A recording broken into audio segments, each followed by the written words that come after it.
Doamne, așa precum arde lumânarea mea de repede, luată din Sfânta Biserică, tot așa să-mi ajute Dumnezeu, Maica Precista și toți sfinții, ca să piară tot atât de repede toate făcăturile, spurcăciunile, toate relele și patimile, blestemele și lucrurile diavolești, farmecele, descântecele, mesteșugurile și uneltele diavolești de la locul unde stau, de la casa mea, din familia mea.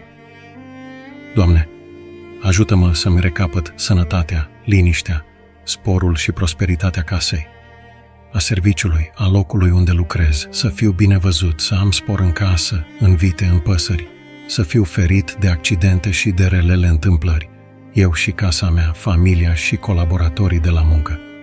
Doamne, să se depărteze vrăjmașii și să se îmblânzească, să am soartă bună de la Dumnezeu, să mi se dezlege cununile și făcăturile, să fiu ferit de argintul viu și lucrurile vrăjitorești să nu aibă putere asupra mea.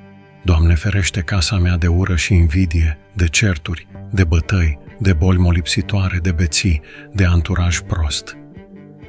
Doamne, întărește-mă și păstrează-mi credința strămoșilor, credința creștinilor.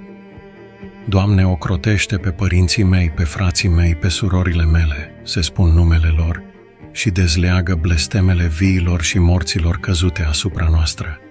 Și luminează mintea și soarta copiilor noștri, dă-le spor la învățătură și reușită în viață. Doamne, ajută-ne! Doamne, iartă-ne! Doamne, miluiește-ne! Doamne, fie-ți milă de noi! Doamne al puterilor, fii cu noi! Amin.